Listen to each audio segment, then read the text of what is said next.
Good morning, YouTube. It is your boy, Faithful to God, and today I am joined by my friend Abu, and we are going to be discussing the history of the various controversies surrounding the pews at First African Baptist Church in Savannah, Georgia. We're going to be discussing the history of alleged scholars, fake accounts, different things of that nature. But before we get into that, I'm going to ask my friend Abu to come off mic to say hello to hmm the audience. Good morning. I'm calling in from New York City. Hope everyone's doing well, whether watching live or watching later. Absolutely. So, my friend Abu, if you could, please give people a preface to Okay. the conversation.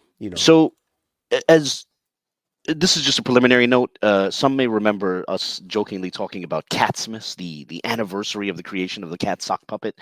Now, this year, Catsmas came and went. Catsmas is December 3rd, so it came and went without any fanfare, without any of us mentioning it. And then there was a recent controversy slightly after the December 3rd between Kelly Richardson of the We Woke Now channel and the Teo twins.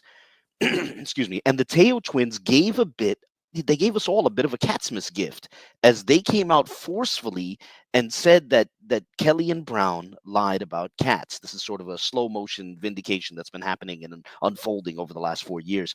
And so that inspired us to want to do a show that we've been thinking about for a while. I call it manufactured support, and it's going to be about the other elements of the other shenanigans that were played by the men who unveiled cats. And by the way, do you have that first slide? If we could pull that up, because that sort Yes. of gives us a bit of an intro. And if I could, just to give the audience a little bit more of insight for those who are hearing this for the first time, because I do know that we have a lot of first time subscribers on the channel as of late. And I wanted to give them insight if they're not familiar with the controversies. We were dealing with issues with two cousins, right? We Allegedly, Woke yeah, they Now claim to be cousins. Yep. and William Brown of Boom Church Atlanta, both self-identify as Hebrew Israelites. Both were making arguments for the pews in First African Baptist Church in Savannah, Georgia. And of course, this live stream is going to be dealing with the controversies, particularly associated with those gentlemen, although not simply relegated to them, but specifically them. Yeah, the Uh, focus will be on them, I think, largely. yeah. Okay. So here's the first slide. Yes, excellent. So this, if you want, could you read through this? And this Yeah. sort of sets the tone of manufactured support, which will be the overarching theme of what we're going to be Right. discussing. So, a pattern of misrepresentation and or fabrication by pastor majors at Boom Church. That's William Brown for those who don't know. Pastor Kelly Richardson at We Woke Now, and perhaps some of their supporters to create an illusion of support for their position on the pews. Many are familiar with the Richard Katz fiasco, and some are familiar with the David Bunis controversy. But this discussion will look at a few other less well known yet still curious moves that seem to fit together as a part of this larger pattern. Now, if we could, for those who may be watching for the first time, may not be well aware of the Richard Katz controversy, because I think that was the bigger one of all the controversies. Could you give people a synopsis of what took place, basically So a walkthrough? So Yeah. we're actually going to get. Could you go to the next slide? Because that's actually that's going to come up in one of our sections. If you Yes. could really quickly. So that'll be the Yeah. third section, the cats thing, and I'll give a short synopsis on that when we get to that. But these are the subjects we're going to discuss. So Right. like as was just noted, some people are familiar with the David Bunis fiasco, but we're going to discuss it a little bit. And a lot of people, not everyone, anyone who's new might not be aware of the Richard Katz fiasco. That's the biggest one. And so I'll give a short synopsis when we get to that. But there are other things that relate to this sort of ecosystem of deception, we might call it, these games. And I like to call it manufactured support because there was a lot of attempts to fabricate support at the scholarly level, at the sort of level of graduate students, and even at like the ground level, manufacturing support at at the social media level. And we're going to discuss these different issues with secret scholars and so on. And so Right. those are the sections which you just had on your screen with the different sections. And if we Right. can, maybe we can jump into this first section. Yeah. Just give me one moment. I'm just trying to organize this one file that was. All right, here it is. Okay, and we're going to the next slide right now, and I'm going to present it on the screen in a moment. Okay. Hmm Here we go. All right. So now, just to set this up, so this is the you see, in November of 2020, Will Brown and Kelly Richardson, Will Brown from the Boom Church, Kelly Richardson from the now very popular We Woke Now channel, they participated in a panel discussion on Will Brown's Boom Church discussion, right? And so this is a screenshot from that panel discussion. Benayah Israel also participated, and that panel discussion created a lot of excitement as it unveiled the claim, which we're going to discuss in the next section, that it unveiled the claim that the scholar David Bunis, the real flesh and blood scholar David Bunis, had confirmed a Solitreo sentence on the pews, a Hebrew sentence written in the Solitreo script on the pews, and that was later exposed to be a lie. But Brown has ever since that, that was exposed, it was embarrassing for them. So Brown has tried to scrub that panel discussion from the internet. He had 2 different videos of that panel discussion on his YouTube channel. They both got set to private. Others that were on Facebook were taken down. But he uploaded it to so many places that some of his uploads remain, like this post you see on your screen, which was uploaded to the Hebraic Assembly Scripture Cafe. And we'll provide links later on in the description. Now, excuse me, everyone who remembers that panel discussion remembers the whole excitement and then the expose that came around Bunis. But it seems like almost everyone missed or forgot that panel discussion had something just before Bunis was unveiled. And that was that Brown had said that he had a team of grad students in Israel at specifically Tel Aviv University. And that's relevant because Katz, the Katz sock puppet, which we'll be discussing later, was also supposed to be from Tel Aviv. So Brown explicitly said that he had a team of grad students, apparently secretly Messianic grad students at Tel Aviv University, who were working on the pews. And so I'd like us to revisit that. So if you could set up the video, we're going to play a clip from this panel discussion. And again, this is from November of 2020. So while Faithful's setting up the clip, I'll just try to, okay, it looks like we got it here. All right, so we're about to go. No, go right ahead and then introduce the clip. Okay, so this is from a panel discussion in which many people who were there, who saw it back in 2020, they remember that it unveiled the claim that the scholar David Bunis had, found a Hebrew sentence on the pews and stuff like that, or confirmed the Hebrew sentence on the pews. What people had forgotten, because the Bunis thing sort of overshadowed the rest of the discussion, was that Will Brown had also said that he had this team of grad students at Tel Aviv University working on the pews as well. So I'd like to revisit this because everybody forgot about this, and then we'll discuss what we see here. All right, go ahead, and I'll mute.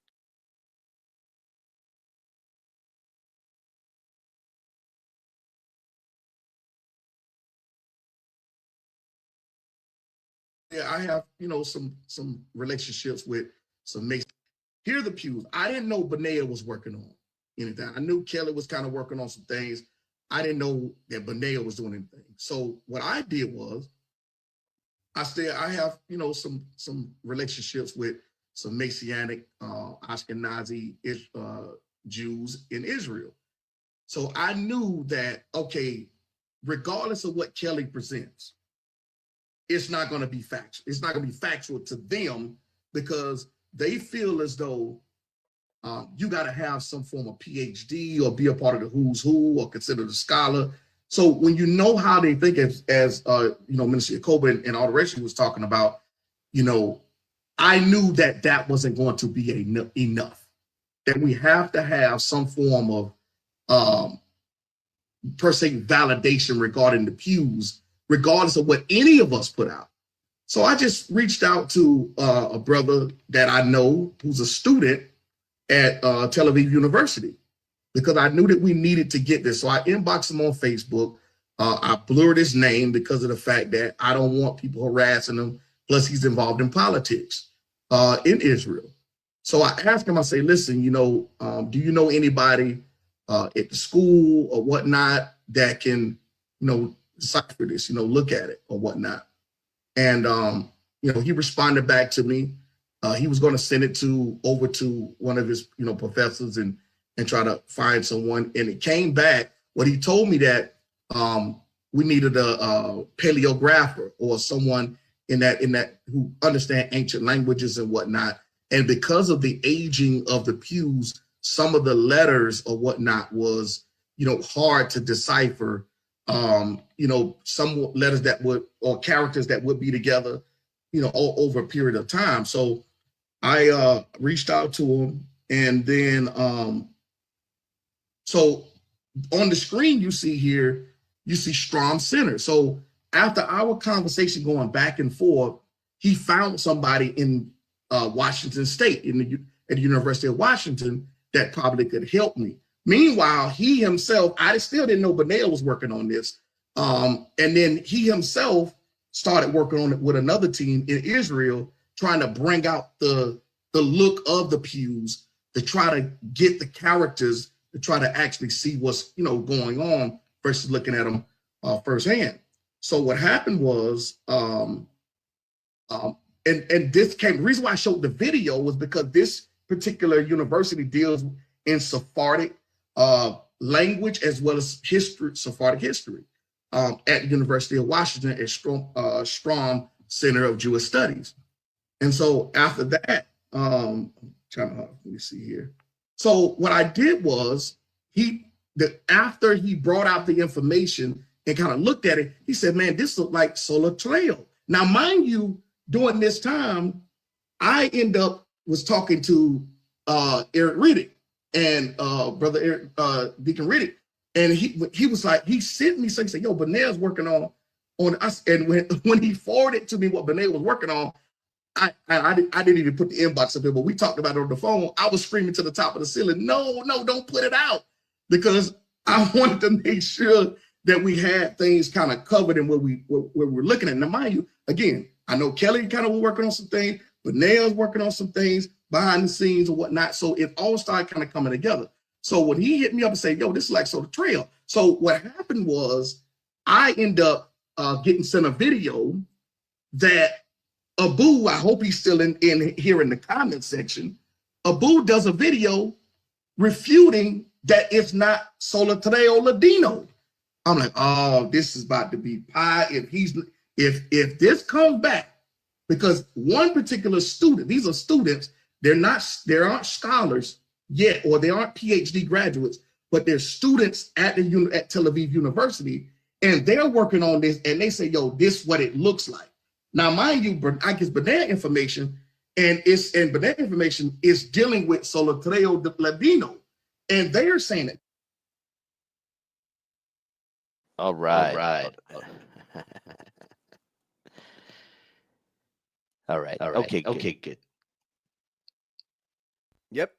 All right. So that was interesting. Now, this is ultimately minor, I think. But if we could point out just a few things. First off, did you notice that in Brown's message to these grad students, he had the H capitalized in PhD? Like, that became an issue with Bunis. That should be it. If you could you let the audience know that, that's a pointed out. Yeah, it's a curious grammatical right. error So from that came Brown up, right? himself. Yes, and it's a common feature in Brown's writings. At least back then, they corrected it after we started pointing out that it also appeared in the Katz emails. But whatever the case, that was just funny. That's one minor note. Notice also how the alleged grad student, addressed Brown as rabbi. That's fun. Also note how Brown, I don't know if anyone caught this, Brown preemptively said that he was keeping the grad student anonymous because, quote, he's in politics. So this is sort of like a messianic Jewish PhD candidate at Tel Aviv University. Yeah, politician. Yeah, it's just interesting, right? And then also, I mean, the part about them being from Tel Aviv is also interesting because that really is like a precursor to Katz. So even before Katz was unveiled, we already get this idea of like Brown in contact with like students at Tel Aviv University who are going to put him in contact with professors. But having said that, you want to read this because this is where it gets a little bit more salient. So here's a question. Whatever became of the work of that secret grad student and his anonymous team in Israel, as you heard in the audio clip that we just played a moment ago? Remember, Will Brown said the secret grad student was working on the Pews with a team in Israel, and that they felt that they saw Ladino on the Pews. Well, 3.5 years later, let's ask, whatever became of that? What did they find? Can Will Brown or anyone else point to a discernible Ladino phrase on the Pews? If nothing can be shown, Is that because the secret team of grad students at Tel Aviv University didn't find anything? Or might it be because that team never existed in the first place? Food for thought. Yes, exactly. Now, I want to say this. Uh, in a vacuum, this isn't a big deal, right? It's it's neither here nor there. But I wanted this to be included because in the context of the larger web of shenanigans, or should I say the larger web of deception, one is within their rights to be very skeptical about that being real, about that team of grad students at Tel Aviv University, including, as we said, the anonymous messianic Jew who's also in politics, right? The whole thing, and especially the way it sort of links up with Katz being in Tel Aviv, at the very least, it raises suspicion, right? But let's keep that in Yeah. mind. And go ahead. I'm sorry. Can I just say, Of course. when I think about Will Brown and all of these claims, there's this phrase. It's a colloquial phrase that you're familiar with. I think of bull feathers. You know, you know, Okay. Yeah. a nice amount of bull feathers. There you go. Yes. Yes. Yes. Feathers on a bull. Okay. Let's That's all right. make the sign of the cross on that one. But with that, let's just keep that in the background. And now let's go to section 2, which is where we're going to get into the Bunis fiasco, which came from that same discussion, right? Now, this channel that this video is currently on, Faithful's channel, already has multiple videos on this topic of David Bunis, and you see some of those videos there. And I'll link. We'll provide some links in the description later on after the show goes off the air, right? But before the Katz fiasco, which we're going to discuss in a short while, there was the Bunis fiasco, and it got overshadowed by the Katz fiasco. In fact, I would say that the embarrassment over the Bunis fiasco is what led to the creation of the Katz sock puppet. But we want to just revisit a sort of basic outline of the Bunis fiasco and also note some points that Right. others may have missed or forgotten. So if we can, there's another video clip that you're going to play, right? So as you're setting that up, I'll just give the background to this. This was the exciting point of that panel discussion. What had happened was it was announced that Brown had been in contact with a real scholar. David Bunis is a real scholar living in the modern state of Israel, and he's a scholar of Ladino. And Brown basically said that Bunis had confirmed an entire Hebrew sentence. Like, we went from, vague resemblances to individual Hebrew characters to all of a sudden an entire Hebrew sentence. And Brown even gives an English translation of the Hebrew sentence that Bunis allegedly found on the pews. And this real is quick. significant because, just real quick, Brown was doing this, and he'll even say that at the end of this clip. He was doing this in response to my question of whether they could show anything coherent on the pews. But go ahead. So what's interesting is that the pew that they were looking at, um, the assertion that they were making, it's like, so Bunis looked at it from one angle, they looked at it from a completely different angle. I think it was like 180 degrees, right? And yet, of course, they didn't share that with their audience. And in Bunis, for the record, and we have videos about this, Bunis never endorsed their sentence. Like what was it? Take a grasp of Yah, Israel with a bass voice. Which Yeah, is well, we're like going to see that in a moment in the clip, Yeah, the yeah. sentence they attributed to him. And this Right. created a lot of excitement, a lot of excitement.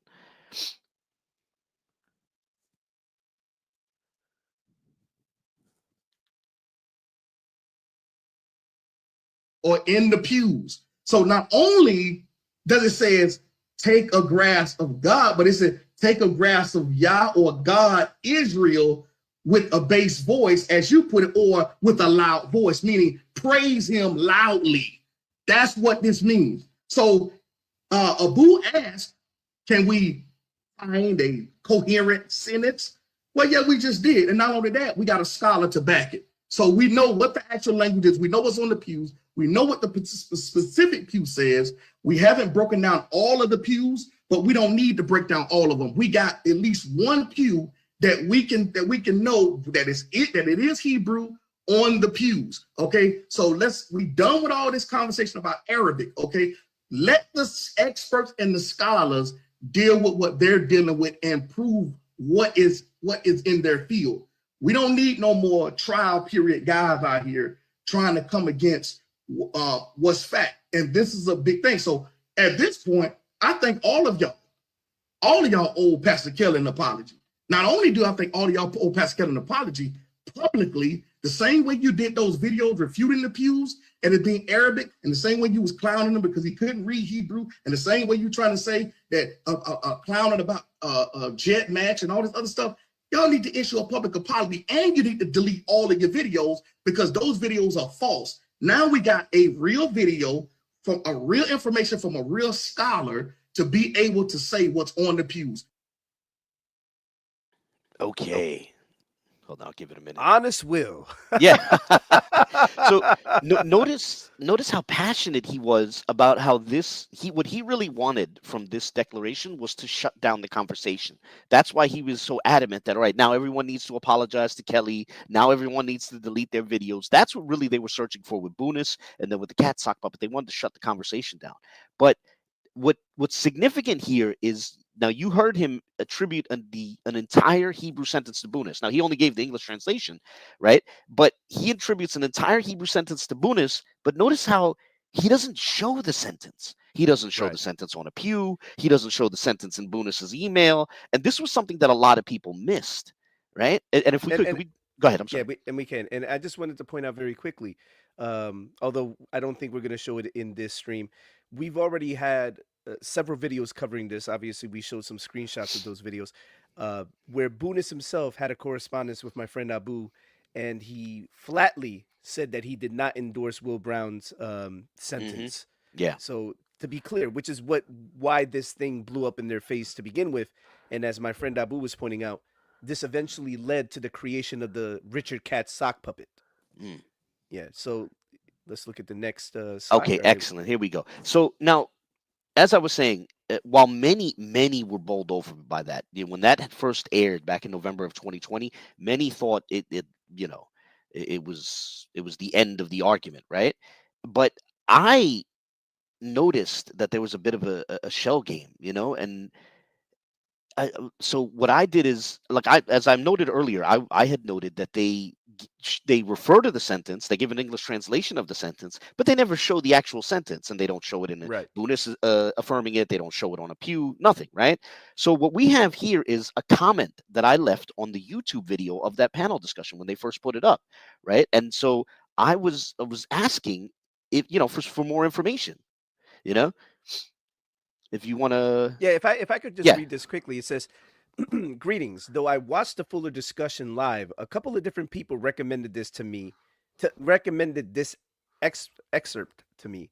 So I wanted to offer a quick question. Circa the 16-minute and 56-second mark, the translation, "Take a grasp of Yah Israel with a bass voice," is offered.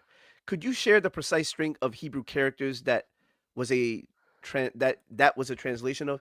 Can I pause right here before you read on? Yeah. So basically, I had noticed that there was this huge discrepancy. They give you an English translation of the Hebrew sentence they allegedly found, but they never show the Hebrew sentence itself. And not only that, I've looked at the pews. I was confident that you couldn't find the Hebrew sentence along those lines on any of the pews, but I was giving them a chance. I was saying, all right, well, could you tell me the precise string of characters? Could you give us the Hebrew sentence? Now, take a look at Kelly's response, because Kelly starts trying to run interference for Brown at this point. Yeah.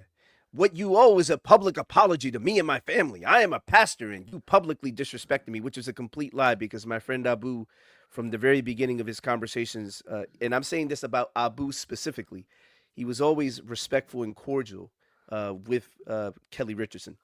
"You are the root to this foolishness." Yeah, right. "Even when I made a video about having nothing to prove to you along with the UA community, you made a video about that and deceptively left out the full presentation. Go on Brother Berean, John Mark, John Mark Reiser, aka Vocab Malone." Yeah, the guy's cool with doxing people. "Faithful to God, Garfield, and other platforms, you're made rounds to spewing pure ridicule about me. You made an assumption that there was no research done on my part, and now what I stood firmly on based on my research is proven. Repent." And then, of course, there's more posturing, so people can see it on their screen. So essentially, this was an attempt to get around actually furnishing the evidence for that relevant reading. Yeah, exactly. So this is the whole point. So he's running interference for Brown now, right? He's trying to do anything to justify not showing the sentence. And it's a sentence that they never had. And that's why you get this fake outrage. You know, he's declaring how offended he is, and he's bluffing. If I'm not mistaken, in the second comment, could you read through the second comment? Because I think he makes a reference to he's not going to cast pearls before swine. Yeah, he says, I will not cast my pearls to swine. You are dishonest. I'm going to expose you and how you function. Now, ironically enough, this is before the Richard Katz fiasco, just to be clear. So, you know, when people talk about dishonesty, I think that the Katz fiasco showed who were the real dishonest people in this, you know, back and forth on the pews. You notice what he's saying in this comment. He's basically saying, first off, the background to his comments are that they found the Hebrew sentence on the pews and a scholar backed it, right? So I'm saying, but you didn't show the sentence. Can I see the sentence? And he's simultaneously saying, you know, you were wrong. I've been proven right. Tacitly, he's been proven right by the sentence they found, but he's also saying, we're not going to show you the sentence. You're not worthy to receive it, right? You're a swine, and that sentence is a pearl that we're not going to cast before you pig, right? That's basically what they're saying. So it's this shell game. Like, the proof is out there, but we're not going to show you the proof because you don't deserve it. And that raises a question. Well, don't their fans deserve it? Don't the viewers deserve it? Like, they didn't show it to anyone, this alleged sentence, right? And excuse me, ultimately, we reached out to Bunis, and he explained that, you know, Brown had, as Faithful just noted, Brown had badly misrepresented him, as he had never endorsed that sentence that they had attributed to him. But by the way, and we'll post the video to that correspondence. Yeah, we're going to link to everything in the description. Yeah. And so basically, it was after that the Katz fiasco came up. But what's interesting is, sticking with this Bunis thing, something that a lot of people missed. 14 months later, 14 months after they were exposed, right, on having misrepresented Bunis, Brown resurfaced and was still misrepresenting Bunis, right? He wasn't attributing an entire sentence to Bunis, but he was still saying that Bunis told him that Israel appears in the Solitreo script on the pews. And that's what this next clip is. He was still trying to attribute Solitreo to Bunis. So here, listen to this. So, and interestingly enough, he took down that live stream, at least on YouTube. He took down the live stream after we showed the Bunis correspondence, right? Yep. So he realized the error. He realized that it had backfired on them. Yep. But so now what we're about to show is an attempt by Brown to kind of save face. So no, this is he went silent for over a year, and then he pops up again after everyone forgot it. And he was trying to say that he stopped attributing a sentence to Bunis, but he was still trying to say, well, you know, Bunis confirmed Solitreo on the pews. So if we could, let's play this. This is just an example of which he didn't, for the record, because we're going to get into that. Yeah, he said the exact opposite, and we'll show that. Then Bunis comes back, and based off Solitreo, he says you can see Israel also in, not from Aramaic, because he's not an Aramaic specialist. That's not his area. His area is Ladino or Solitreo. So he says you can also see Israel, because why? Because it was based on what I sent him, based on what Benayah had.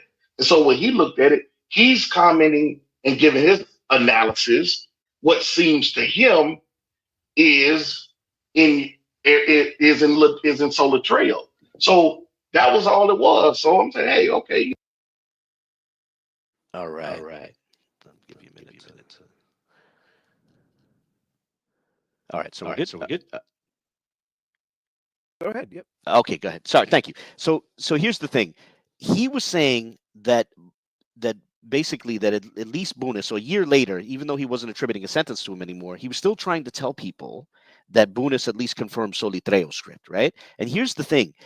Brown was told the exact opposite by Bunis. So here's an email that Bunis wrote back in November of 2020. This was actually before we got involved in exposing everything. So this is an email that Brown had in private, and it was also had by somebody else, and they shared it with us. And so here's the thing. I'd like to, if we could just look at the part that's underlined, right? So this is the thing where they're discussing, well, you can zoom out a little bit. Let me see if I can look at this. So the thing is, what he's discussing, he says, maybe you've been in touch with this person. The person he's referring to is, we're not going to say his name, although Kelly has thrown this person's name up. It was a student of a Hebrew teacher who's fairly well known in our circles, right? And he had reached out to Bunis, right? And he had mentioned that there's a bit of a confusion here, but Bunis then forwards the email that he received from the student to Brown, right? And he says, maybe you've been in touch with this person. He says that he also thinks the inscription could say Yisrael, but we both think it's not in Solitreo script, but in regular Hebrew square letters. Best wishes, David Bunis. So I wanted to show that just to say that while Right. Brown was saying publicly, even a year after he was exposed for misrepresenting Bunis, a year later, he's still saying that Bunis confirmed Solitreo on the pews, at least a word in Solitreo script, when Bunis told him the exact opposite. And Right? if I could on that one point, because I know you may have Hebrew Israelites that watch this in the future and they'll think, but he said that it was in regular Hebrew square Yes. letters. For the record, we have a video showing that Bunis had a correspondence with my friend Abu, where even that he began to cast in his mind aspersions on, like he was basically saying that it was like based on the resemblance of two markings, Yep. but everything else around it didn't look like Hebrew at all. And then he Actually, I eventually think says, the image is in the next slide. "It As you is get, okay." yeah, see Yeah, the next slide and then continue the description. I'm sorry. Yes. yeah, right here. And so, what I wanted people to know is that we reached out to Bunis after that happened, after that correspondence that you're seeing on the screen. My friend Abu reached out to Bunis, so we have a whole video detailing it where Bunis literally just completely cast aspersions on Brown's, not only his claim about him, but also on the idea that it's even in Hebrew at all. Like he basically said it may not be Hebrew. He Right. just gave a speculative, speculative reasoning based on these characters here. And by the way, these markings here, what you're seeing up here, these were Benayah's markings. The Right? red And was then, added by Benayah. The red markings were added to the pew by Benayah.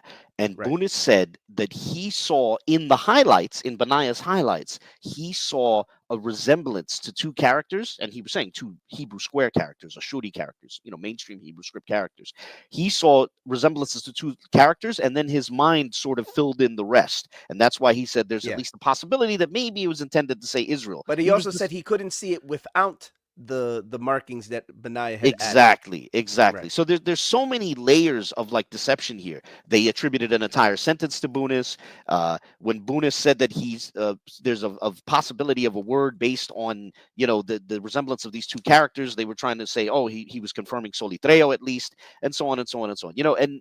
But the main point is that Right. he saw a resemblance to two square characters, and he also said that he did not see any meaningful resemblance to Solitreo. Right. So that's also important. So, Brown had backed off of the attributing the sentence to Bunis, but then he was still trying to say, oh, but he saw Solitreo. No, he didn't. He told Brown the exact opposite. He saw a resemblance to two square characters, and he admitted that he only saw that in Benayah's highlights. Right. And so moving on to the next slide. So just wanted to clarify this really, really quickly. Sorry about that. I just wanted to clarify something really quickly. We were referring to another person, right? Because there's also some confusion in Bunis's email, right? And the other person that Bunis mentioned, right? Bunis himself may have been a bit mistaken about what that person was saying, because perhaps Bunis was going through his emails hastily, right? But as I said, that other person that was being referred to was a student of a certain Hebrew teacher on Facebook who we're familiar with, who moves in the same circles we do. I won't say his name, but that person had reached out to Bunis after the infamous panel discussion on Brown's channel, and Kelly and Brown showed the relevant email in their video titled "CRAFTY COUNSEL: Blatant Liars 4 Don't Need Fake Scholars." That's a very funny title, by the way. They're declaring in the title they don't need fake scholars, but they showed this email, right? And which I also discussed in my video on whether Aramaic appears on the pews. Now, the top part of this image on the screen is the email that Kelly and Brown showed, right? This is the email from that Hebrew student, right?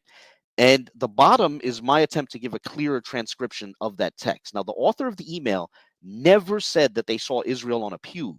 Rather, they referred to what they saw in Bunis's email, which Brown had shown during that panel discussion, right? So what this Hebrew student wrote is, quote, "I also noticed Israel in Aramaic block script and not in Solitreo script in your alleged response," end quote, right? So he was talking about that he was merely noting what he saw in the email that Brown had shown from Bunis, right? Now, it's understandable that Bunis, he was probably looking at this hastily. Maybe he looked at it for a second and then forwarded it to Brown. Bunis himself might have misunderstood the email, right? Because he probably sent it on like minutes after he received it.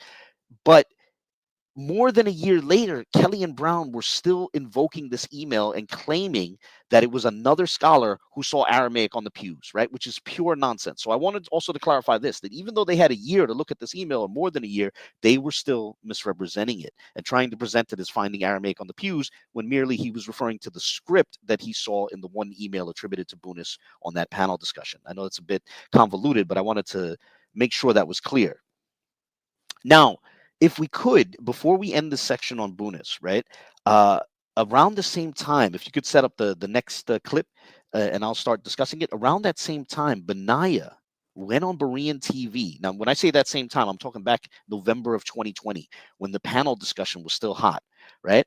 And Benayah Israel, who was also part of that panel discussion, went on Berean TV to discuss the matter briefly. And I had pointed out that this is before we had reached out to Bunis. I should also add that. I had pointed out that they never showed the Hebrew sentence that they were attributing to Bunis and to a pew.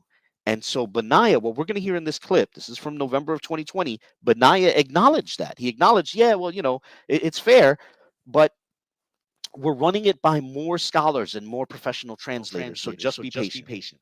So here, let me play the clip.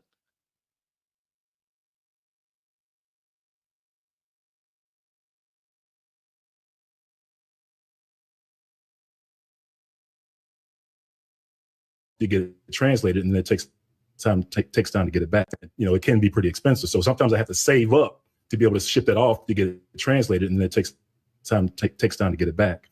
So I had planned on doing that with the whole Pew stuff. You know, basically when I released the video, it was step one. You know, step one, take a look at it, and you know, just have the cursive Hebrew on one side and have the pews on the other side. And when I tell people, it's funny because like this was the first pew. Like I literally sat down in my chair, pulled up the pew, pulled up the Hebrew cursive, and I'm doing that stare and compare. Say, hey, well, this looks like that. That looks like that. Well, that looks like a word. You know. And so, you know, like I said, I take that and I actually started reaching out to my contacts overseas, because I'm getting ready to try to get this process. And then that's when I kind of linked up with, I hear from Pastor Majors and Pastor Kelly that they're also doing the same work. So we started combining forces on that. So, but yeah, it's in flight. I think you, like I said, I think you do have a valid point as far as getting access to the information. I'll just say be patient. I think there's they kind of wanted to vet it out a little bit more, because I think we're soliciting more than a couple professors, so that we can get this thing, have a full backing, you know, because anytime you present something to the public that's going to be an official document, you have to have. It's always nice to have a body of professors that stand behind it. Alrighty. All right. So notice how he was saying, again, you see the date on the screen there, November 27th, 2020. So this is more than 4 years ago. But Benayah was saying, you know, be patient. We're running it by some other scholars, some other professors, some other professional translators. You know, we just want to vet it out amongst multiple scholars. Just be patient, right? So here's the thing. Nothing has been presented by Benayah in the 4 years since then, more than 4 years since then, right? Right. Yeah. And so that raises a question. Was this all just a bluff? Or did those other scholars reply in ways that Benayah and company would prefer not be shared with the public? Right? Food for thought on that one.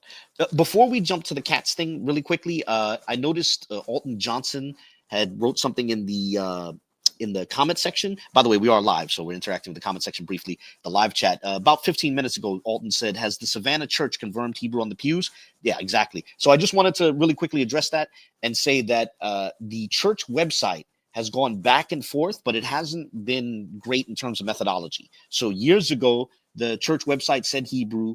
Then later on, it said Arabic. It removed Hebrew and said Arabic. African Arabic script. Yep. Yes, exactly. And then apparently there was some sort of a coup of sorts going on vis-a-vis the website. They pushed out the director who handled the website, and the new person who took over, seemingly under the influence of Kelly, has Kelly vaguely Richardson, made once again the website is back to not only affirming Hebrew but now vaguely saying Aramaic from the 1800s, whatever that means, right? Ancient Aramaic from the Ancient 1800s. Aramaic from the 1800s. Yes, and also affirming both Ge'ez and Amharic, right? When we're going to get to the Amharic part, affirming all of the positions that Kelly Richardson holds. Yeah, it seems clearly to be under his influence. And I'm not casting aspersions on the guy who put it up, but he seems to have been bowled over by Kelly's arguments. So, I don't think they can back any of those claims, but we'll get to that. Yeah. But, so now, if we could deal with this section, this is with the Katz fiasco. Yep. So this is a screenshot of the videos exposing William Brown. And for the record, for people who don't know, there's actually at least 2 videos missing on this subject that were taken down, that were flagged by Kelly Richardson. So the original video, the longer, so the videos that you see, where it says major deception, this video was a part of a longer video that was flagged by Kelly Richardson. So he ended up getting that video flagged because it was exposing his cousin. So I just wanted to point that out. But anyways, and we'll put some links to different videos discussing it in the video description. But if I could give, like I said, I think most people are familiar with the Katz fiasco, but as there are some new people who may not be, I'm just going to give a quick synopsis, and then there'll be videos with more information in the description after the show goes off air. But basically, the point is that after it had come out that Brown had badly misrepresented Bunis, right? They were clearly embarrassed. And so they abruptly pivoted to announcing that they had another scholar. Like they were literally saying, we don't need Bunis, we got another scholar. And they wound up showing emails attributed to a Tel Aviv. Remember the grad students, the secret team of secret grad students was from Tel Aviv University. They announced that they had emails that they showed from a Tel Aviv-based Hebrew professor named Richard Katz.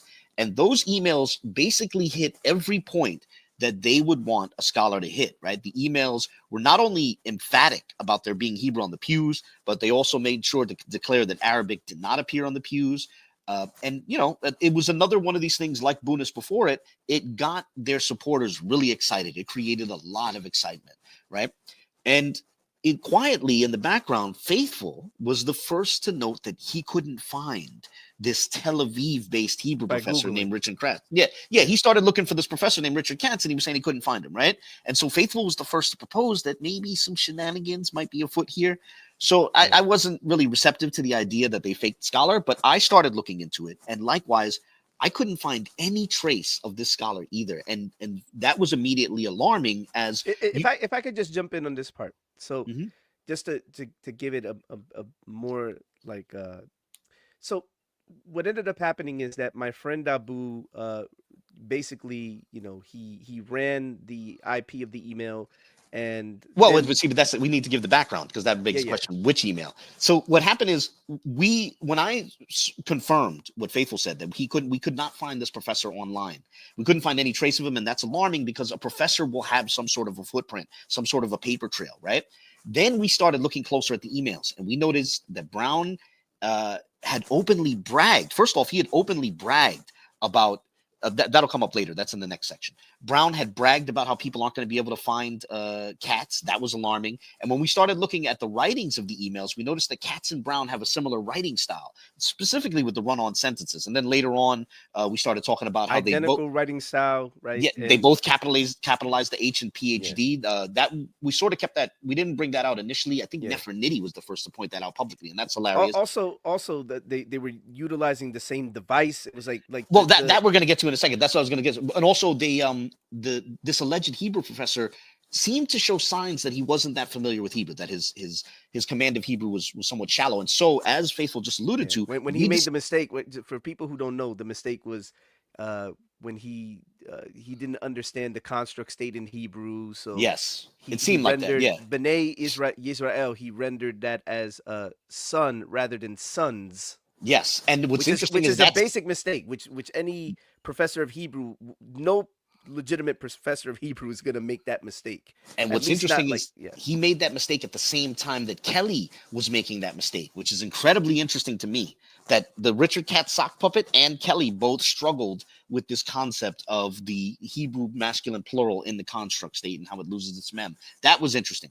But so ultimately we reached out, we sent an email to Katz, and we received a reply from Katz, and we were able to compare the header of the email that we received from Katz to the header of an email we received from Brown about a week and a half earlier. And what we saw, as Faithful alluded to, they wrote from the same device. They wrote from the same phone. They had the exact same model phone. They used the same email application, right? And they were even using the same precise update or revision of that application. And funny enough, it wasn't the latest version at the time of that writing. So that's also interesting.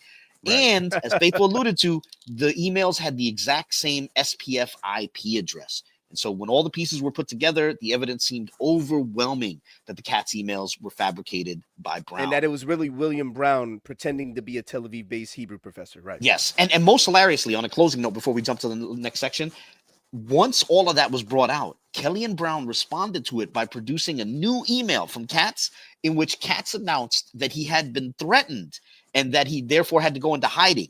So the alleged Hebrew professor, who had no paper trail to begin with, he disappeared forever. And in the 4 years since then, there's been this, like I alluded to earlier, this slow motion vindication, as almost all of Kelly and Brown's erstwhile supporters have come out and admit that Katz was fake. Dante Fortson said so. Sista E basically said so. And just recently, the Teo twins said so. The Teo twins came out publicly saying that Katz was fake. And blatant lie. Yeah. But with that, yep. Next slide.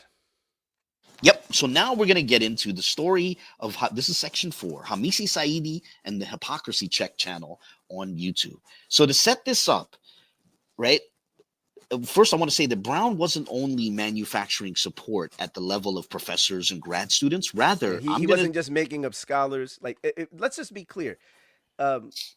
So we believe that he also manufactured the students. So not only was he manufacturing students, and he was manufacturing a fake scholar after he had just misrepresented a legitimate scholar. Now he was also manufacturing, like you were saying, supporters that were in favor of his position, right? And this is where this sock puppet comes into view. Yes, exactly. At the social media level, it seems he was manufacturing support there as well. So, and people were not aware of this. So this is, I think, the first time that we've discussed this here publicly. Yes, I think the only people I've discussed this with in private are, I believe I discussed it with Sista Cherry in private, maybe a year or two ago, because it pertains, as we're going to see in a moment, this pertained directly to her. And then I think I also discussed it with Moore maybe a year ago, right? But otherwise, I haven't discussed this with anyone. And I discussed it with you and vocab. Yeah. Yes. But we've discussed this privately. Maybe there's been like 4 people I've discussed this with. Now we're bringing it out publicly, right? So what's on your screen is this relates to about 3 weeks after the Katz sock puppet was exposed, a new YouTube channel popped up, and it was called Hypocrisy Check. And it had one video, an incredibly weak video, attempting to defend Brown in the Katz fiasco. And this was a screenshot that I took when it came out, right? But this came out, I think it was January 4th or something like that. 2021. Yeah, it's right at the top. Yeah. Yes, exactly. So, but this is after it's about a week old, right? But it was a super weak video. I took the screenshot because I just found it so funny that he was trying to, it was just so silly. But whatever the case, if we could show the next slide. Here we go. Okay, now here's the thing.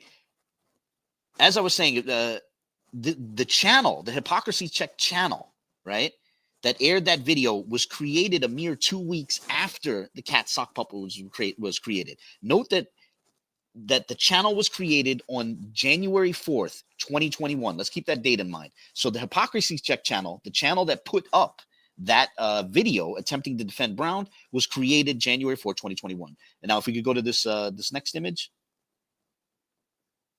Now, let me say this. First off, that's Brown sharing. Oh, yeah, this one. That's right. No, let's keep it zoom out. You can zoom in on the date if you want to. But so there's the date. So Brown, the channel was created on January 4th, and on the day the channel was created, it came out with this video, which was attempting to defend Brown. And the only person to share it was Brown himself. Brown himself, which is like obvious that Brown is sharing the video of a channel which was created that very day. The channel was created that day, the video came out that day, and he's the only one to share it, right? And neither Kelly nor any of their supporters shared that channel's 1 week video on Katz. The only one sharing it was Brown. Everybody else was steering clear of it, right? And so, and as everyone else in the Israelite spectrum steered clear of that weak video, it was taken down shortly thereafter. Brown deleted, he had a YouTube community post, which he took down. And then the channel took down the video as well, which is why when you look at this Facebook post now, you don't see any screen tile because I took the screenshot after the video had been taken down. But that's another backfire from William Brown. But it's interesting that he posted it the same day the channel was created. Now, if we can go to the next image. So the Hypocrisy channel went, it went silent for like a month, right? Or no, I'm sorry, like 13 months. Because it had that one video in January of 2021. It was a flop. All of Brown's supporters steered clear of it. So, it got taken down. Now, more than a year later, the Hypocrisy Check channel, maybe Brown thought everyone forgot about it.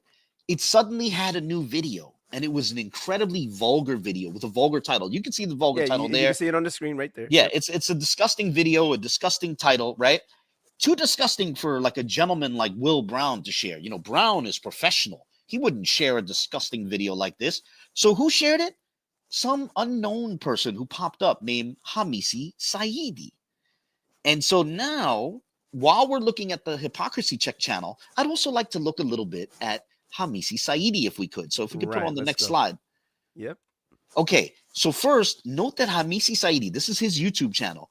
His YouTube channel was created on December 23rd, 2020, 3 days after the cat sock puppet was exposed, right?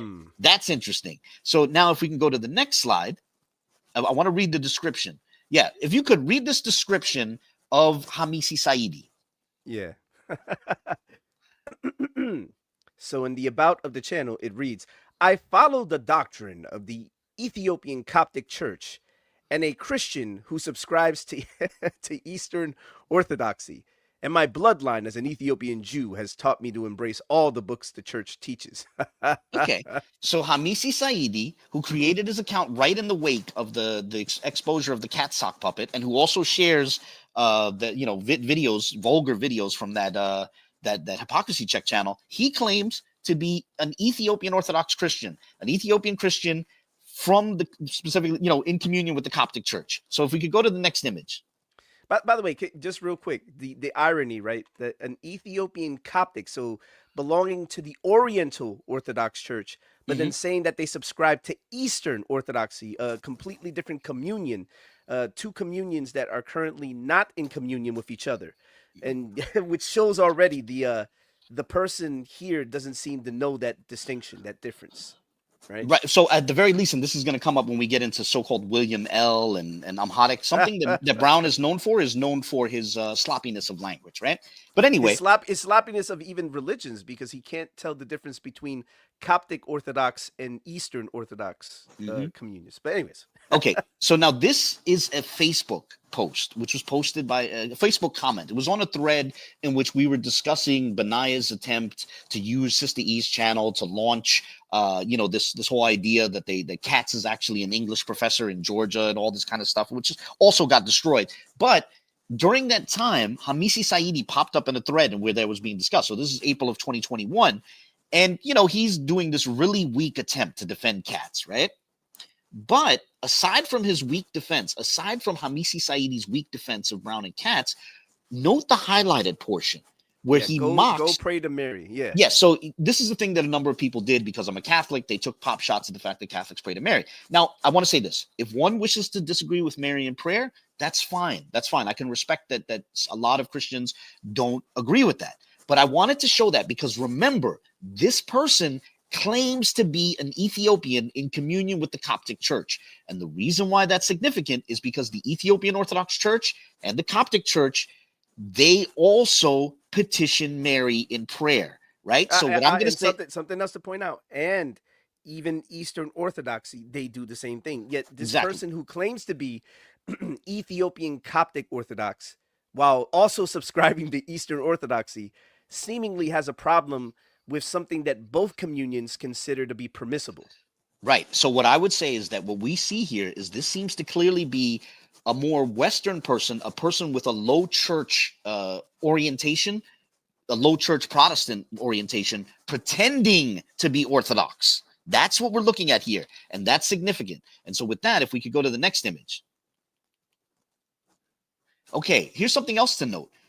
Hamisi Saidi has a tendency to share the same post that Will Brown has shared, and he practically does it at the same time, right? He'll share them at almost the exact same time that Brown shares them. For example, what you see on your screen here is Brown and Hamisi Saidi sharing the same video a mere like 4 minutes apart. How far? One of them is 12:29. The other one is at, what's the time on the other one? I don't see it.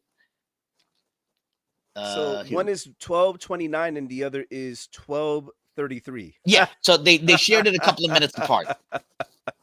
So let's give another example. Let's see if I think we have one more example of this. Peep the PhD, he said.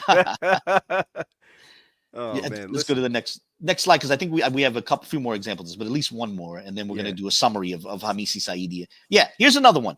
Again, Will Brown shares something, and Hamisi Saidi shares it shortly thereafter, right? Isn't that interesting? Hamisi Saidi shares all the stuff that Will Brown shares, right? So with that in mind, let's see if we can go to the summary. That's the next slide. And if you want, perhaps you can read that. Let me go ahead and read this. Number 1, the Hypocrisy Check account was created on the 4th of January, 2021, which was 15 days after the video exposing the Katz fiasco dropped. The Hypocrisy Check account's first video tried to weakly defend William Brown on the Katz fiasco. On the very first day of the account's creation, Will Brown shared that weak video on Facebook and YouTube. However, Brown's supporters steered clear of that weak video, so he later deleted the community post, and the video was set to private. Number 3, the Hypocrisy Check account has a vulgar video against Sister Cherry and Apostle Simpson, which was shared on Facebook by an account named Hamisi Saidi, a person who falsely pretends to be an Eastern Orthodox Christian. Number 4, like that erstwhile video on the Hypocrisy Check account, Hamisi Saidi also attempts weak defenses of William Brown on the Katz fiasco. And number 5, the YouTube account of Hamisi Saidi was created on the 23rd of December, 2020, which is 3 days after the Katz fiasco was exposed. The quote-unquote Hamisi Saidi and quote-unquote Hypocrisy Check accounts were created a mere 12 days apart. Quote-unquote Hamisi Saidi and Will Brown showed a trend of posting the same videos mere minutes apart. Conclusion: it is probably the case that William Brown is behind both the Hypocrisy Check and Hamisi Saidi accounts. And now, after you've read that summary, I'd also like to add that Brown didn't merely try to manufacture support from scholars and grad students. As we said earlier, it seems he was even trying to manufacture support at the grassroots social media level. Now, with that, can we show this next image? Because I want to note who else Hamisi Saidi, the Hamisi Saidi sock puppet, who else did that sock puppet go after, right? So he was also promoting attacks on Issachar, right? Yeah. And because Issachar dared to question the narrative on the pews, so Hamisi Saidi. For people who don't know, the Issachar YouTube channel is run by a gentleman who I believe he's a moderate Hebrew Israelite. I think he's given up the Israelite thing. He's abandoned the Israelite thing, but he was an Israelite at the time. At the time, he was a moderate Hebrew Israelite, and he was in disagreement with Kelly Richardson and William Brown on the pews. Like, he didn't believe Hebrew was on the pews. In the midst of that, he ended up discovering your YouTube channel because he was looking for, he discovered your channel by looking on Twitter, because I think he found some of your posts on Twitter, and that then inspired him to explore your channel, where you had a plethora of videos dealing with the subject.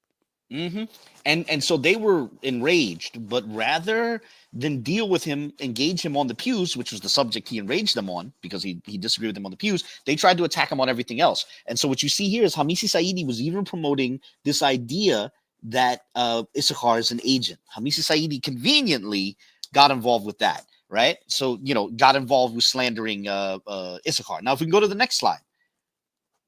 Hamisi Saidi, the Hamisi Saidi sock puppet also got in on those attempts to spread rumors about the sexual orientation of Orthodox Moreh, right? So here's what I want to say with all this ugliness, right?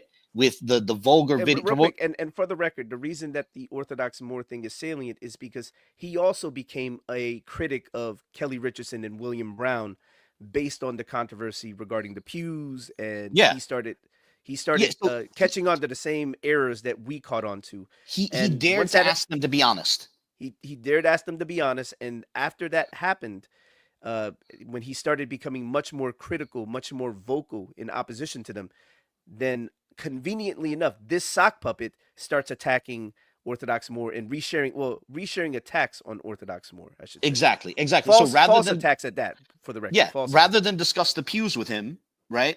Now, Orthodox Moreh takes the position that there's Hebrew on the pews. He just disagreed with the existence of Katz, and he also affirms Arabic on the pews. But that's like a bridge too far for them. Rather than engage him on the subject, they're accusing him. They're saying all kinds of things like, the Moors in general are sellouts. And now you have Hamisi Saidi trying to, imply things about Moors' orientation, right? Which is just outrageous. So this is what I want to say.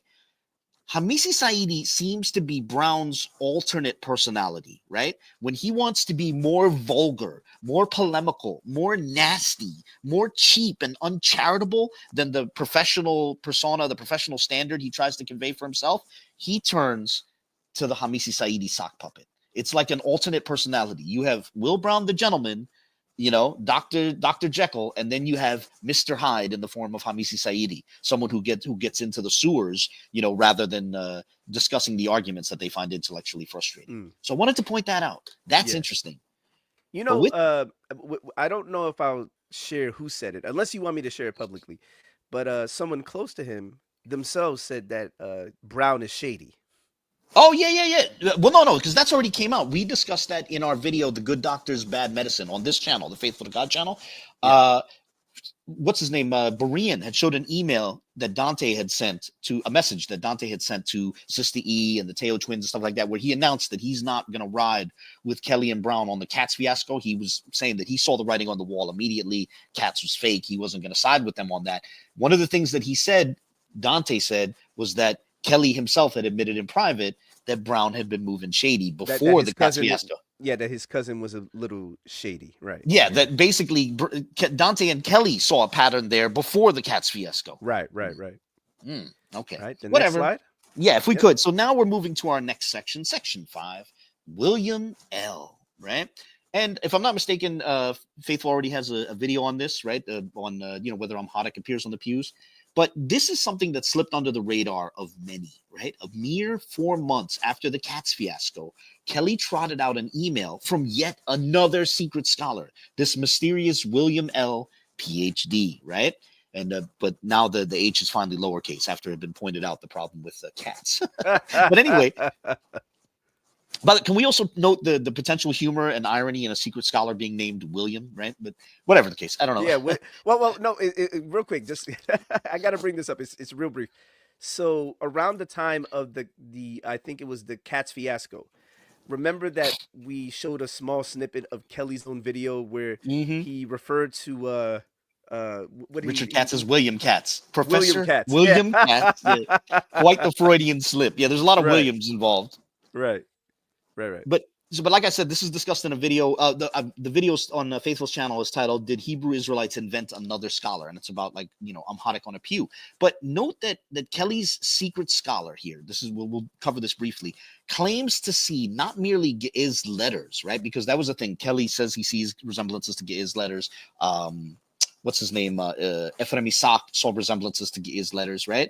But Kelly's secret scholar here is seeing strings of Ge'ez characters so complex as to be identifiable as specifically, quote unquote, ancient Amharic. Isn't that interesting, right? But they never showed this ancient Amharic. Like, in order for you, it's one thing to say I see a resemblance to a character, but in order for you to identify a specific language, like to say this is Amharic rather than Ge'ez or Tigrinya, right? For you to be able to identify a language, you need a really complex set of characters to give rise to something that's distinct to its vocabulary or even its grammar, right? So that's a bold claim to say that it's not merely resemblances to characters. We're seeing a specific language, strings of characters so complex as identified as Amharic, quote unquote, ancient Amharic, whatever that means. Now, note that in the more than 3.5 years since this post went up, Kelly still hasn't shown the alleged strings of Ge'ez characters forming ancient Amharic text, right? It seems like another bluff, right? But Abu, real quick, go ahead. Abu, even this, because this is what the alleged scholar William L. wrote. Doesn't this language look awkward? Doesn't this look like the kind of writing style that someone like who's pretending to be a scholar would utilize. Just point that out real briefly, if you could. Well, just yeah. the So, writing so, style. so to give a little bit of background, this came on the heels of a question being asked, right? And the question was, why? How do you explain multiple actual, real-world, flesh and blood scholars saying that they think a specific Arabic phrase from the last chapter of the Quran might appear on the pews, right? Like, how does somebody explain that, right? So Kelly's post was an attempt to indirectly rebut those scholars, right? And what it's insinuating, you notice at the end, it says, it talks about, let's see what it says here. Sorry, forgive me, because I have two screens open. It says that Ge'ez interacted with South Arabian, thus it looks Arabian, right? Like, this was his indirect response, right?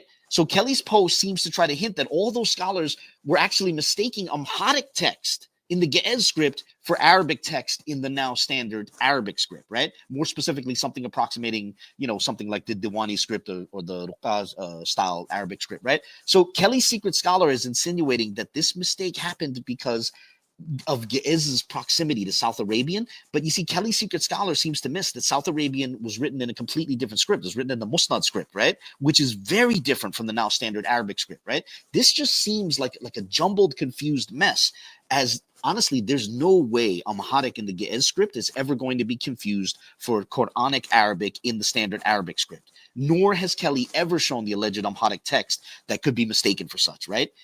So, and in the context that Kelly places it, it seems like the bluff of an amateur. A complete amateur, right? By the way, shout out to Orthodox More in the chat. We were pointing out earlier the controversies associated with, the sock puppet. William Brown created a sock puppet that was seemingly willing to attack all of William Brown's enemies, people who had criticism and go low. It was Mr. Hyde to his Dr. Jekyll. Yeah, which included yourself, Orthodox More. They started attacking you, and then ironically enough, this sock puppet, Hamisi Saidi, which is really, let's just be honest, William Brown under a new sock puppet. Seems like it. Certainly seems like it. That's my guess. I think the evidence seems to be pointing squarely in the direction of William Brown. And being that this is already a pattern of behavior that he's exhibited, making up a fake scholar, misrepresenting the scholar, this is right up his, making up a fake student, right? Let's just emphasize that again. Or a group of students. It was a team of research students. Well, he only showed, quote unquote, one student, but one in politics. Who spelled the PhD exactly the same way. Well, no, that was Brown. That was Brown writing. Brown did, right? But nonetheless. Yeah. Anyways. But getting back to this, so here's the thing.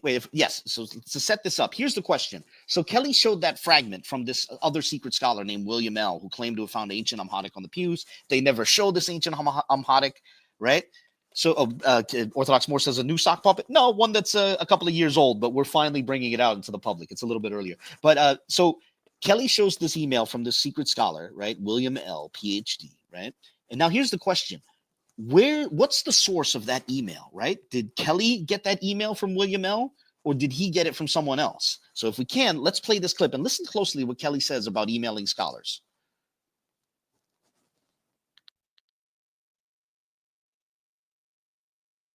You don't have to keep bringing me up in there. For starters, regardless of the Richard Katz thing, whether you believe it or not, then if you really want to know or really want to answer for Richard Katz, then you reach out to Moreh Brown, right?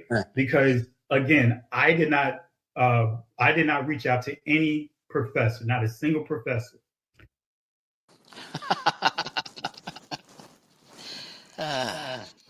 All right. So I'll just wait for the echo to go.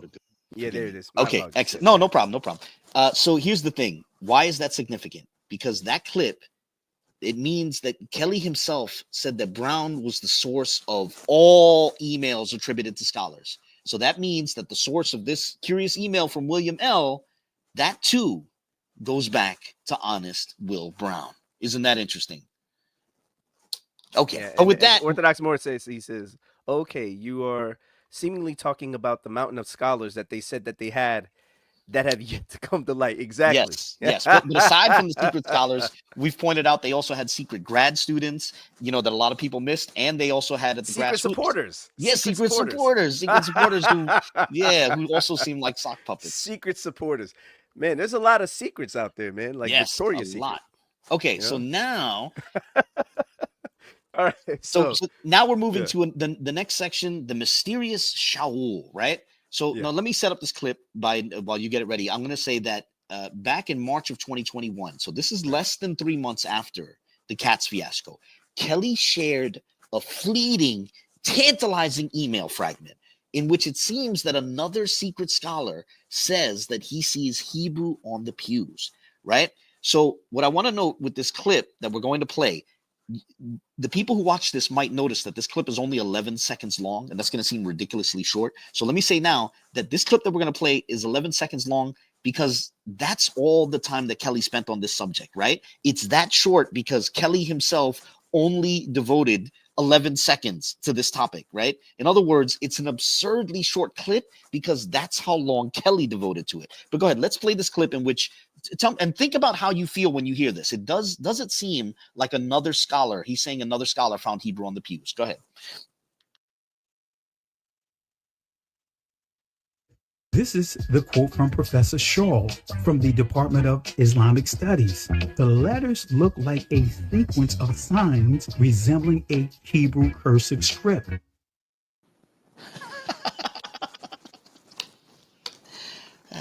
Oh my goodness. Okay. No, isn't it amazing that they find all these scholars who remain nameless and who seemingly are, endorsing Kelly's positions, while also making the same basic mistakes that Kelly and his cousin Brown would make on the relevant subjects, right? So let's go jump to the next slide because that'll give us a close-up on this email fragment that Kelly showed. So he only devoted, 11 seconds to it, barely 10 seconds to it, right? And this is what Kelly showed, right? This is an excerpt from an email. Now, I want to invite the audience to think about what sort of impression that fragment gives them, right?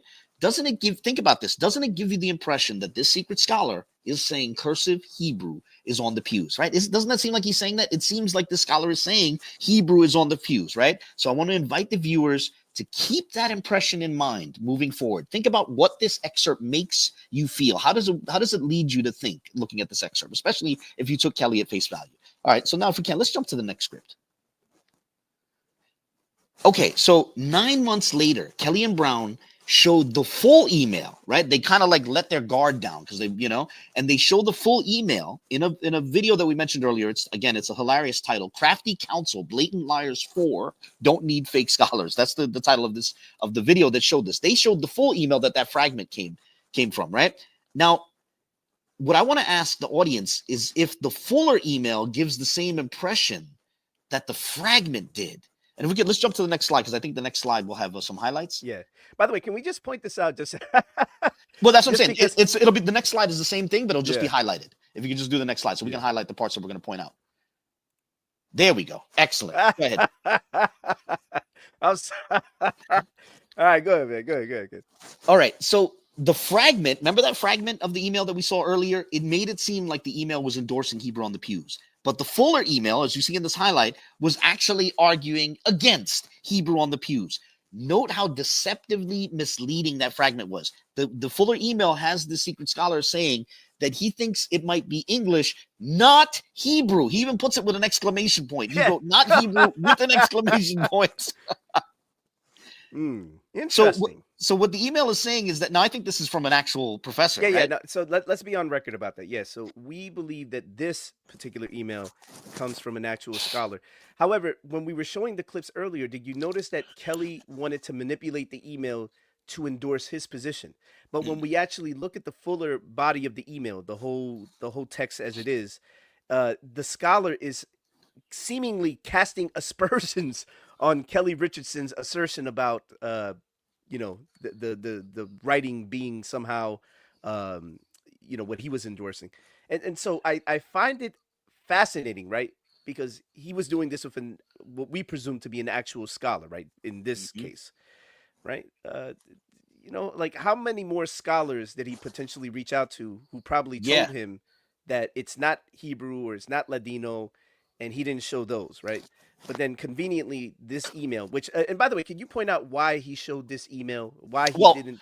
So he showed it. I think he let his guard down. 9 months later, he wanted to revisit it because the email discusses the remote possibility that there's a resemblance to something written in Hebrew characters, right? But what it's actually saying is English. There's a remote possibility that this is English in Hebrew characters, which funny enough would be more akin to Yiddish. But Kelly reaches for this because honestly, now Kelly said that Brown reached out to more than 10 scholars, maybe 20 scholars.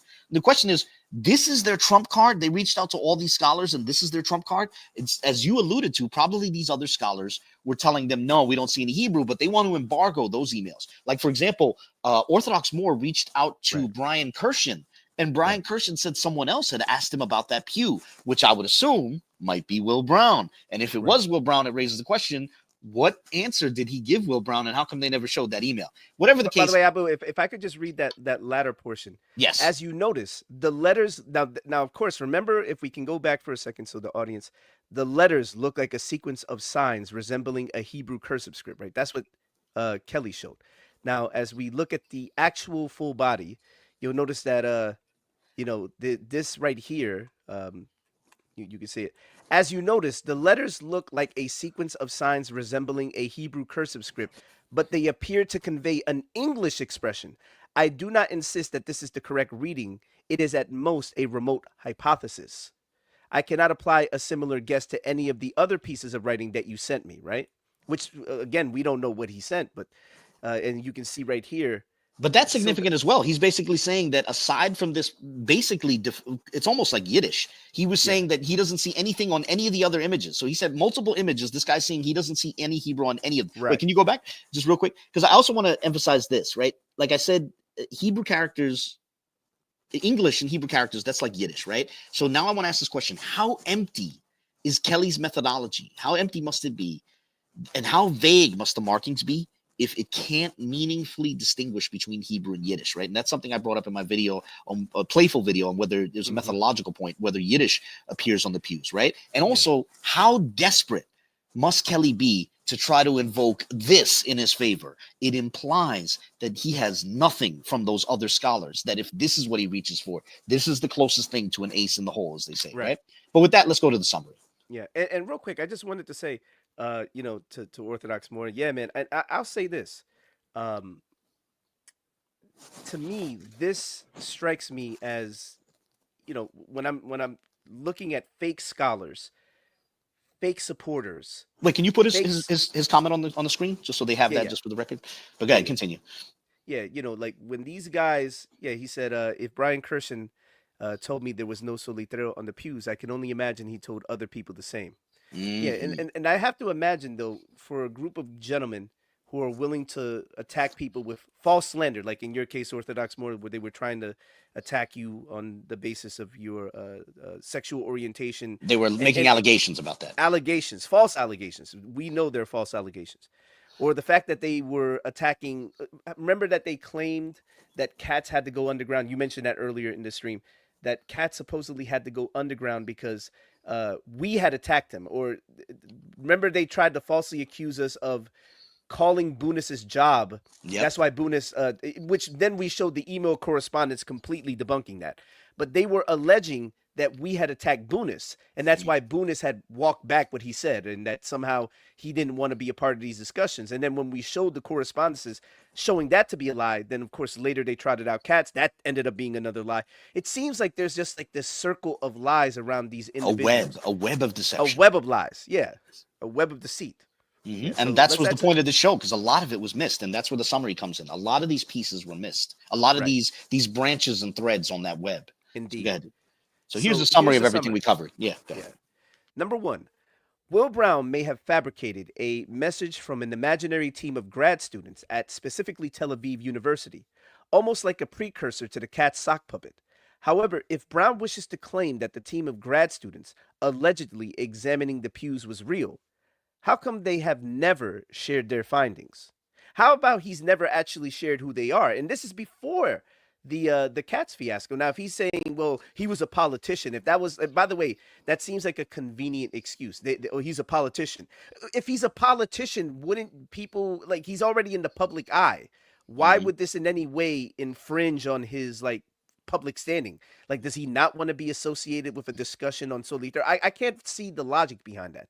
What would be incriminating or bad or publicly besmirching his character by having a public discourse on Solitreo on a pew in a church in Savannah. Like, how could that in any way infringe on his character? It But wouldn't, even if right? he wants to keep them anonymous, what about their findings? Did they find nothing? That's interesting. Yeah. Okay, number Yeah, two. absolutely, Kevin G. You're right. Mm. This is absolutely crazy. Number two, William Brown badly misrepresented David Bunis, falsely attributing an entire Hebrew sentence to him. Kelly Richardson tried to run interference for Brown, and more than a year later, Brown was still claiming Bunis proposed Solitreo for the pews, which is a complete lie, obviously, when Bunis told him the exact opposite. Number three, the infamous Richard Katz sock puppet was so blatant that nearly all of Brown's supporters have called it a lie. And can I point this out too, that it seems to have stunted his channel growth, right? To the point where like his channel stagnated. Now, obviously we can't say the same for his cousin, but Brown seemingly was like stopped at the like his whatever momentum he had was completely halted. All right, continuing to read, Number four, Brown seems to have concocted the Hypocrisy check channel and the Hamisi Saidi sock puppet to manufacture online support and to go after other people who criticize him in a vulgar way, which is contrary to the more professional pseudo image he tries to present. Number five, Kelly Richardson and William Brown trotted out an email attributed to a secret scholar called William L., PhD, which implied the Pews have strings of Ge'ez characters so complex as to be identifiable as ancient Amharic.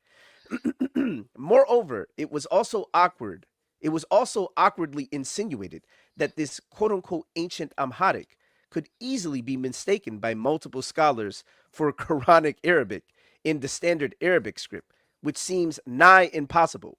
Conveniently, neither Kelly nor Brown have shown that quote-unquote ancient Amharic text on the pews.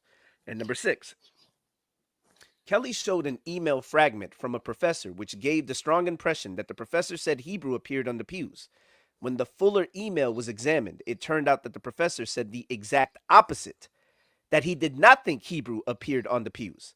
Conclusion, Kelly and Brown have shown a pattern of misdirection and deception. Mm-hmm. Yeah. I think go ahead. That pretty much sums it up for me.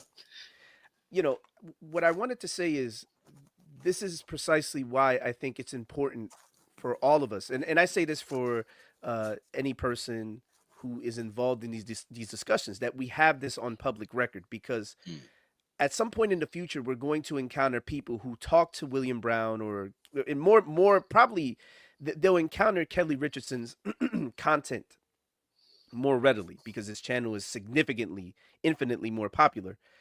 And it's important to have this material out there so when people do encounter their arguments, and let's say, who knows if behind the scenes these guys aren't telling whoever they're talking to.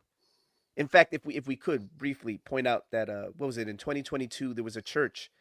No, it was a pastor in William Brown's church he was visiting, where he said, what was it titled, like Richard Katz told on me or something, or yeah, something like that. There's some church within the Boom Church network, some pastor, he's claiming that the Brown has somehow been vindicated on the Katz thing. That he was somehow vindicated. Now, who knows what they're telling their followers behind the scenes, but that's why videos like this are important, because at some point in the future, if any of those people stumble across our videos, Lord willing, or if any of their followers or anybody that's following currently We Woke Now or anything like that, they can look at our videos and they can see the abundance of evidence of the deception, the misdirection, the gaslighting, the of course the false allegations, all of those things. We have the receipts for these things, and I think it's important that people see that at least these two gentlemen have been completely lacking in transparency. They have shown themselves to be disingenuous interlocutors who are willing to go to any extreme, it seems, to discredit opponents, to dismiss any valid arguments or criticisms against their claims.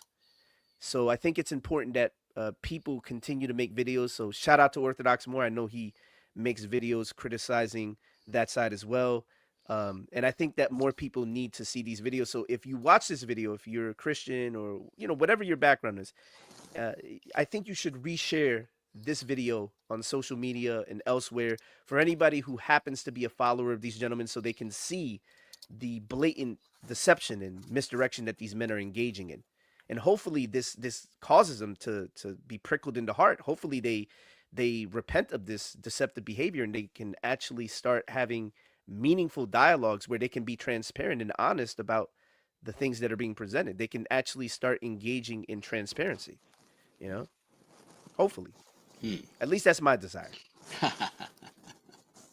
right, final thoughts? No, that's it. I think this pretty much summed it up. I'm looking forward to the comments of others. And also, I want to belatedly, being that we went on this topic, wish a belated Merry Catsmas. First off, to our good friends, the Teo twins, and then to everyone else in the chat, Kevin G, Alton Johnson, Orthodox Moore, appreciate everybody. Merry Catsmas to everybody. Forgive the belated felicitation. And that's all I got to say. Yep, absolutely. Yep, and with that being said, I'm going to end this here. I appreciate my friend Abu for coming on through. God bless you all. I hope this has edified someone out there. Please keep Kelly Richardson and William Brown in prayer that hopefully they come to their senses. I think that's yep, belated Merry Catsmas. That's right. And with that being said, I hope you've all enjoyed this, and God bless you all. And until next time, take care.